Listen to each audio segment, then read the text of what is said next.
What's going on, guys? Welcome to Rants Red Talk, where we discuss all the topics you send through to me on Twitter. Sponsored by the One Football app for all your up-to-date football news. So make sure you scroll down into the description, download the app, and enjoy that, man.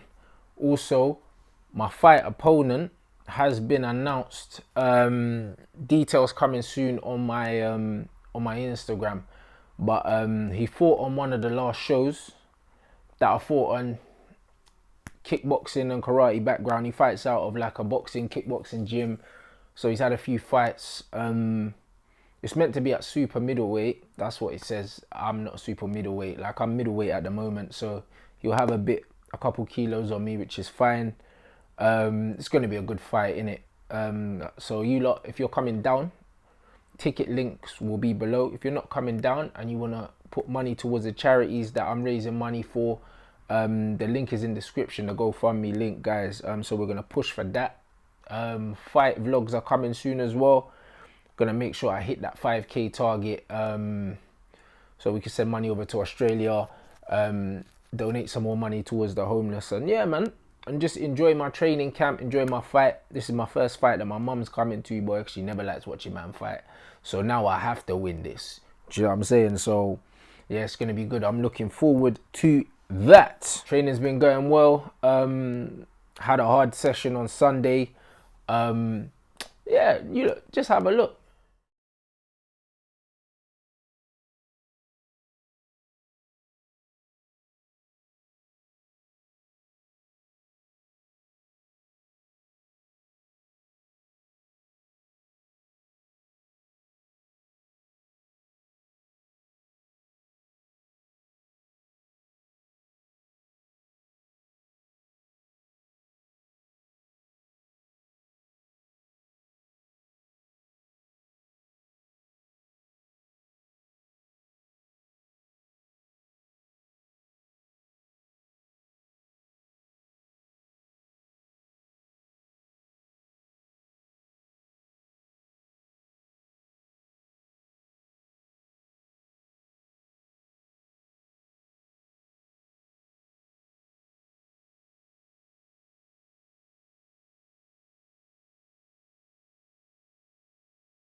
So yeah, man, 6 weeks out. Feeling good. Coach thinks I'm fit enough already, which is good. Do you know what I'm saying? Man just needs to sharpen up now. I've been in and out the boxing gym since my last fight, so you know what I mean. The sharpness will come, but I've got just under 6 weeks, so yeah, I'll be ready on the night anyway. And my brother has been angling for his own entrance and that, so I don't know, bruv. Let me know in the comment section. Should Expressions get his own entrance, fam? He's got a compelling case for it still, so it's going to be a good night. Heavy D is going to be announcing all the fights as well. He's going to be hosting the night, so it's going to be a sick event. Hopefully I see you lot down there. All right, let's get into your questions. First one says Seymour Turner Jr. Unrelated to United, but how crazy was Mahomes running the fourth quarter to win the Super Bowl? Had me gassed because I thought Niners defense was better than the Chiefs offense. Bro, that's what I thought. Yeah, I stayed up to watch the Super Bowl, as you man can see, fam. Do you know what I'm saying? My eyes are low, fam. But the show goes on. Listen, yeah, my homeboy is my guy, innit? And I did tweet, yeah, even though I thought the Niners defense was going to be too much, I did say Mahomes only needs a small amount of time to turn the game on its head, and he done that. Do you know what I'm saying? So I was super gassed with the result. Amazing. And especially after being intercepted twice, yeah, and people were calling him a choker, this, that, and the other, saying, has he bottled it? People questioning the kid. And then he just turned up epic, boy. And I think he's going to go down as one of the all-time great QBs, fam. Like, because fair enough, yes, he can throw in it. And the throw-in's a joke anyway. But not many QBs can carry like him as well, bruv. You know what I'm saying? So, whew, I'm gassed, bruv. I am gassed. And next Super Bowl is in LA. I have to be there, innit? I have to be there. Either working with the NFL or man's going anyway, innit? So we're gonna make that happen in 2021, bruv. No, in 2021. So prayers up, people. You get me? Let's do this. Do that for the kid. All right. Into your United questions. S_Akiyama4646. After Poch, as I know you want him, who are good candidates for the United job in your opinion? I think it has to be Ten Hag if it's not Poch. I just think if United aren't going to spend a lot of money, then they can't be looking at managers that are coming from clubs that spend a lot of money. It doesn't make sense. Ten Hag is managing a team. He has a philosophy. They don't have a massive budget. They're used to losing their best players as well. So he's used to adapting on a small budget to having to keep a level of consistency no matter the outs and ins. And I think that he is just perfect. If you can't get Poch, which I think we will anyway, but if you can't get Poch, you have to look at Ten Hag. You have to. I wouldn't really look at anyone else other than him, to be honest. I think that it has to be him if it's not Pochettino. Let me know what you think in the description, guys. I'm not a guy that believes in first choice, second choice, third choice, all of that. It's just like when Mourinho was manager, he was saying, we have a list of players and there's a top 5. I believe you get the best man or the most suitable man for the job, in it. Like, you don't settle for third or fourth choice or that, and you just get your guy, in it. And if Manchester United are the so-called big club that they claim to be, go get your guy, in it. So if it's not Pochettino, if Pochettino's not possible, you go and get your guy. It has to be Ten Hag. Next one, at Ryan F. Pierce. It says, with Spurs winning yesterday, are United's Europa League hopes gone? / Champions League hopes. And the second question is, why is Martial and Fred slander coming up again? Well, Tottenham's win, let's be honest, yeah, City lost that game. I wouldn't even say Tottenham won that. So because of that, I don't think that Tottenham have turned the corner and they're going to be consistently good enough to carry that kind of form on. I think they will still drop points. So Tottenham aren't out of the woods. What I would say is, I don't think because of that result is the reason why United Champions League hopes are in jeopardy. I believe our Champions League hopes are in jeopardy because we're not capitalising. Chelsea keep dropping points and we keep dropping points too. So I don't think it's got to do with anything that other teams are doing. It's everything to do with what we're doing. And because we're not showing any consistency, I think that our Champions League hopes are dead in the water because we're not good enough. It's that simple. And I think our only chance is by winning the Europa League is the only chance of qualifying for the Champions League. I don't see that happening. As for the Fred and Martial slander, people always want a scapegoat. People always want a scapegoat in life, especially football fans. When United weren't doing well, it was, instead of blaming Oli, let's blame the fan channels. Let's blame Pogba, even though Pogba's not playing. Let's blame Fred, let's blame Martial. People are always looking for someone to blame, innit? And it just so happens that Fred's easy to blame because people ain't really got no connection to him. He's new. People will use the price tag as an excuse. Do you know what I mean? And that's just what it is. Same with Martial. Like, he's not homegrown. So when United are playing rubbish, and even when Rashford and Lingard were playing rubbish, all the talk in the media was about Pogba and Martial because there's no affinity with these guys. They're the scapegoats, innit? It's always going to be the way, man. But we really know, like, people that are watching United know that it's not as simple as, like, just one or two players being rubbish. Like, the overall team, the system and everything is rubbish. And that exacerbates how bad certain men are, innit? Martial's not a dead player. There's a reason why a man's top scorer at the club since he's arrived. He's got his finishing, like his shot percentage conversion is like top 5 in the league or something like that. That's not there if he's rubbish, innit? All it shows is that we're not getting him enough chances so he can score more goals. So I think we should be looking at why Martial's not getting more chances. Why are we not seeing Martial being played through on goal so he's got a chance to score? Why are we not seeing that? Why are we not seeing him in goal scoring positions that we're seeing other forwards in? Why is Danny Ings getting better service than Anthony Martial? Like, why is that the case? That's what we need to be looking at. And that's for Fred. I don't know why people are still slandering Fred because he's been our best midfielder for the last 2 to 3 months and he got player of the month. So if man are still slandering Fred at this point, yeah, I just have to assume that they've got nothing up here, innit? Let me know what you think about all those so far, guys. If you can't get Poch, who do you want? And yeah, if you're NFL fans, let me know how you found the Super Bowl. I personally thought that it was the best Super Bowl I've seen in years. Last year, I remember falling asleep because it was boring. I wasn't even tired when the Super Bowl finished yesterday because it was exciting. And I didn't think that they were going to make a comeback. I really didn't. And then it was kind of like, ooh, touchdown.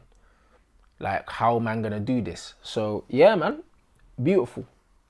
All right. Next one.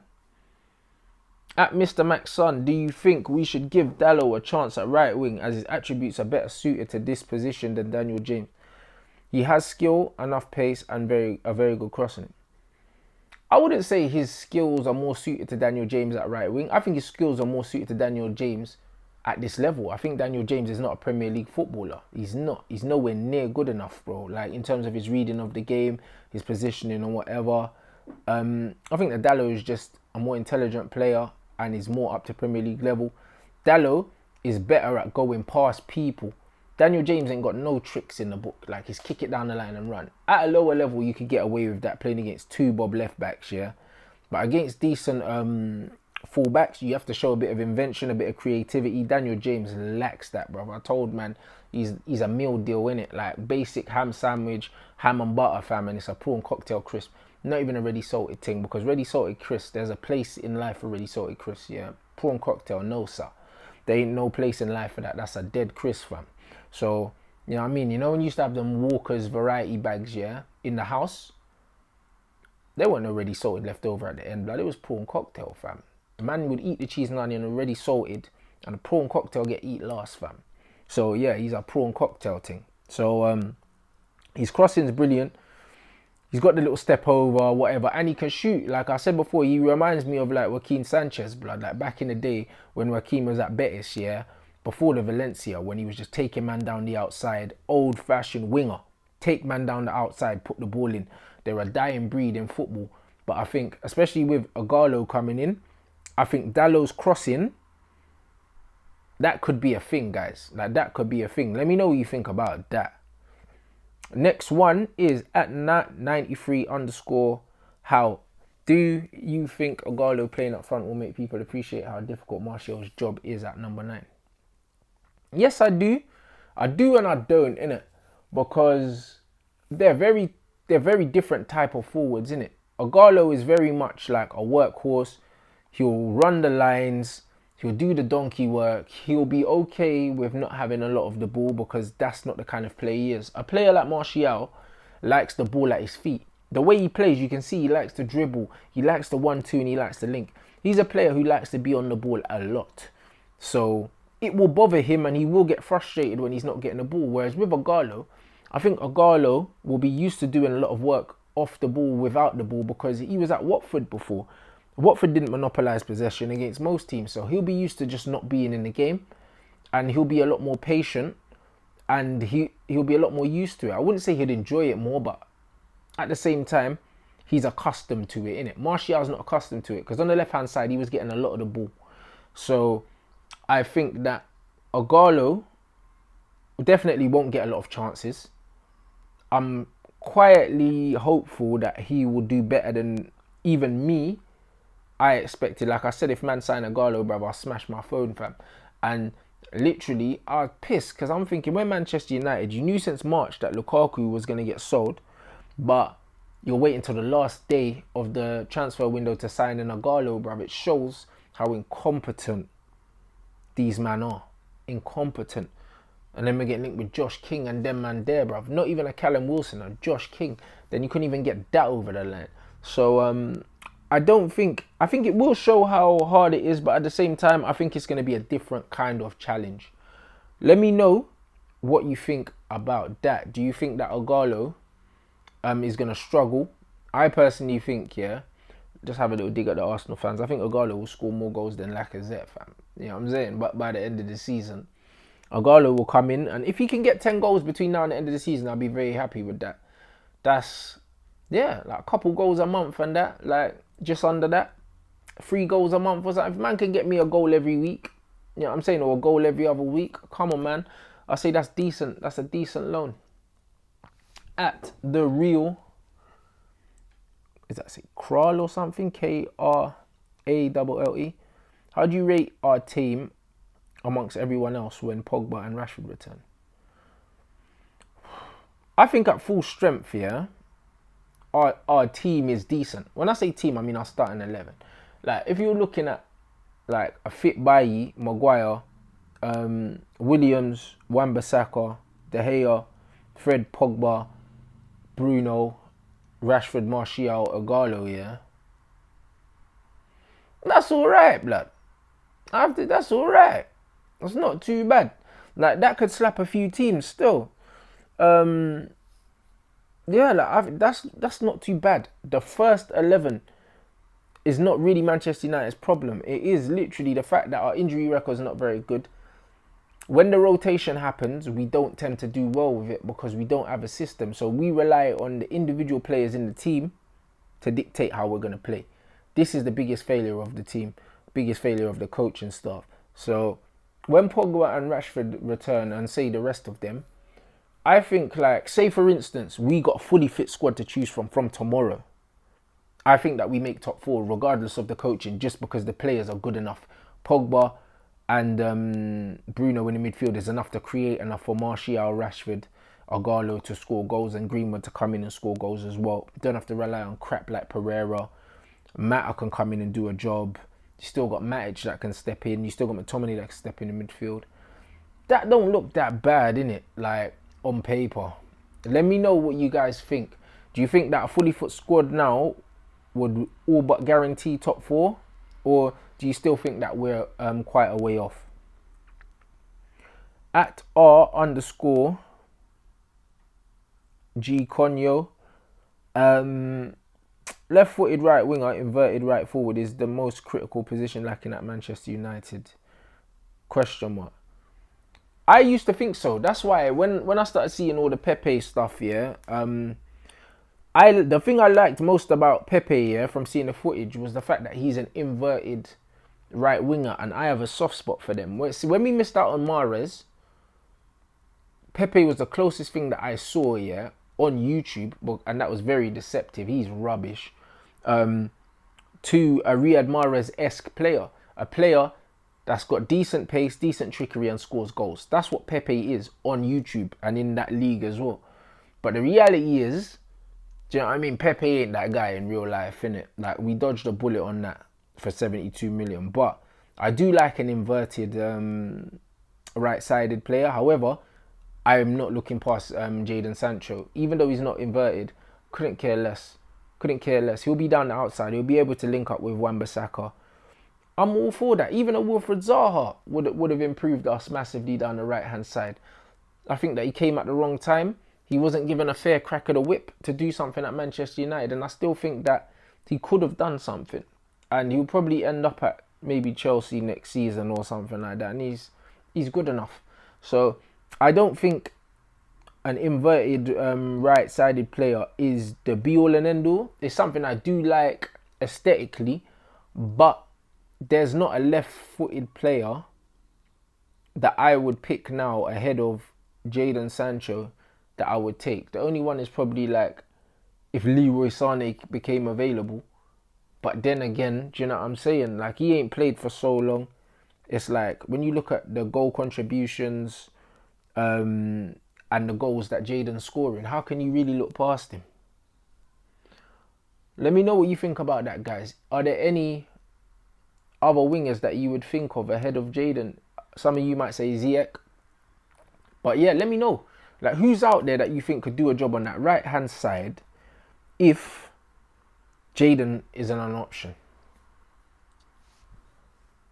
Okay, and last but not least, it says, why do you think Wan-Bissaka is good enough when he can't attack? And that is by I can't see it, YB something. Alright, cool. When you man say that he can't attack, I just think that that's pure nonsense. Let me tell you why. There's a man called Gary Neville, yeah? He was the most bog-standard right-back you'll ever see in the history of right-backs, blood. But nobody said, rah, Gary Neville's crap, he can't attack. And Gary Neville was nowhere near as good defensively as Wan-Bissaka. And he wasn't better attacking-wise either. But man thought Gary Neville was good. You know why? Because he was in a system that facilitated what he needed to do. Gary Neville would overlap down the outside. David Beckham would cut inside like an inverted right centre mid player, almost similar to the channel that Kevin De Bruyne gets in, and whipping crosses from inside. Gary Neville would overlap, come down the outside, receive the ball, check back onto his left foot, do an in-swinger, or get the ball out of his foot and whip it in. Gary Neville never had to face up any fullbacks because he received the ball in space and he was taking a touch out his feet and whipping it in, similar to what Trent does. United don't have a system like that right now because we don't have anyone occupying the right side. So because of that, Wan-Bissaka has to beat players with trickery and try and go past them down the outside. Gary Neville never needed to do that. Wan-Bissaka's deficiencies are being exacerbated because he's playing in a system where no one's helping him. That's all it is. Saying he can't attack is a load of nonsense because every game we play, he puts in crosses that people should be scoring from. Every single game. Every single game also, he has to try and beat players and then the cross is getting cut out because he's not a right winger. So he's not a guy that's going to be beaten, man. Who else expects their right back to be skinning players and putting crosses in? No one. No one. Do you know what I'm saying? Even Marcelo, as skillfully as he is, Real Madrid don't rely on him picking up the ball on the right wing, yeah, and taking on 2 or 3 players and getting the ball into the box. There's overloads on that side. We've got no triangles and overloads down the right-hand side. So we're effectively expecting him to do the job of a right winger and also still defend. That's not fair on him. So this thing that he can't attack is nonsense. When you watch him, he's more than competent enough technically, yeah, to get into attacking positions and create chances if everything else around him allows him to. And right now, we're expecting way too much of him. So this whole agenda that man cannot attack, yeah, just because he can't cross like Trent, is ridiculous. Because who can cross like Trent? Trent's one of the best crossers of the ball in Europe, probably. And not just as a right back, just in general in terms of the areas he hits and the consistency at which he hits them in. So stylistically, these men are nothing alike. It's that simple. So the fact that these men are saying he can't attack, it's not that he can't attack, it's just that he's not an attacker. He's a right back. So don't expect right backs to do what elite wingers are doing, beating man, standing them up, off balancing them and whipping in inch perfect crosses. You're not going to get that from a right back in football. Even Trent relies on space to get the ball out of his feet, get his head up and ping things. Trent isn't doing step overs and then dropping shoulders and taking man down the outside. And no, he's not, bruv. Man are pulling the ball back to Trent and he's whipping it in first time because it's the system and the patterns. So man need to just analyse the game of football, yeah, and stop just saying things that you see idiots, yeah, on football Twitter saying that don't even have a display picture and just spreading nonsense, bruv. Like, understand the game of football, yeah. If things constantly keep happening in the game, it's probably because this is what these men are working on in training or not working on, innit? And right now, Aaron Wan-Bissaka is freestyling every time he gets the ball. Should I go down the outside? Should I come on the inside? Can I play a 1-2 with someone inside and overlap? No, because there's no one there. It's all a shambles. And that just comes down to the baseline problem at the club and its lack of good quality coaching. Like I've said numerous times, Michael Carrick is a new coach, barely been in the game. Mike Phelan's a failed manager and he was a number 2. Anyone would look good under Sir Alex Ferguson as their number 2. Man was collecting cones and it shows. Solskjaer ain't done nothing in football. Kieran McKenna's a reserve coach. There's no credentials amongst the four of them as credible coaches, really. And these men are leading the revival at Manchester United. It's an absolute disgrace. Let me know what you think in the comments section below. Also, Bants and Sauce is available on the X and Rants channel. Make sure you scroll down into the description, click on the link and enjoy that. Here's a preview. I got messaged about doing a wrestling training camp, bruv. Comment below if you want to see expressions in a wrestling training camp. Do it. Nah, I'll be waiting. Bruv, do it. Nah, bruv, I'll come and I'll train with you, blood, to get you through it, blood. Bruv, do it. Do it, fam. Nah, see fam. expressions on NXT, blood. You'll be the best wrestler ever, blood. You'll be the new Kofi Kingston, blood. Shut you fucking prick. Shut the fuck up. You dickhead, blood. Say it down, bro. I said Kofi Kingston, Kofi blood. Kingston, fresh out of Ghana and that, blood. You know what I mean, bro? Yeah, man. man, blood. You know what I mean? SOS. I hear them calling. You know them right there. Boom, boom, boom. You know them right there. Big up for supporting the thing. We hit the 10K. We're eternally grateful, man. We're going to continue to deliver you, man, the A1 content, man. So make sure you scroll down into the description. All your links are there. Links to your t-shirts as well. You can find where you can find the tickets. And yeah, just look out for more Rants Red Talk. I always put the tweet out on Twitter, so make sure you're subbed to the Twitter and the Instagram if you aren't already. And just keep your eye on the news. We'll be back. Wait, it's international break, blood. Yeah, not even international break, winter break or whatever the hell it is. Or is it? Is it international break or winter break? I can't even remember, blood. All I know is I'm tired. Man, ain't had no sleep since the Super Bowl. I'm about to go have a nap, and then I got training tonight. Big up yourself, guys, and we'll be back at least for another Rants Red Talk if there ain't nothing else. Peace.